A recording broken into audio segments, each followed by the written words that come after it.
বরিশালের বুকে নীরবে দাঁড়িয়ে আছে এক শান্ত ও পবিত্র অঞ্চল, চরমোনাই, যেখানে ইতিহাস শুধু বইয়ে নয়, মানুষের মনে প্রাণে আজও বেঁচে আছে। ঊনবিংশ শতাব্দীর শেষ দিকে এখানে প্রতিষ্ঠিত হয় চরমোনাই দরবার শরীফ। আধ্যাত্মিক নেতা হজরত মাওলানা শাহ সফিউদ্দিন আহমদুল্লাহ রহমতুল্লাহ আলাই এই ভূমিকে বানান আত্মশুদ্ধি, ইসলামিক জ্ঞান আর মানবিকতার এক জীবন্ত শিক্ষাঙ্গন। তার প্রতিষ্ঠিত এ দরবারে পড়ে নেতৃত্ব দেন হজরত মাওলানা জাকারিয়া চরমোনাই রহমতুল্লাহ আলাই।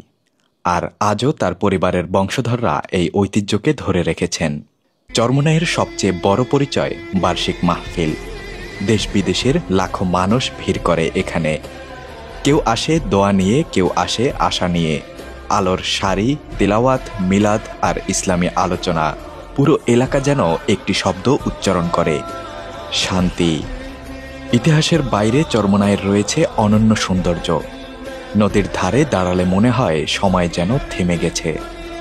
সবুজে ঘেরা গ্রাম, ভোরের কুয়াশা আর সন্ধ্যার আজান, সব মিলিয়ে বাংলার এক খাঁটি সৌন্দর্যের নাম চরমোনাই।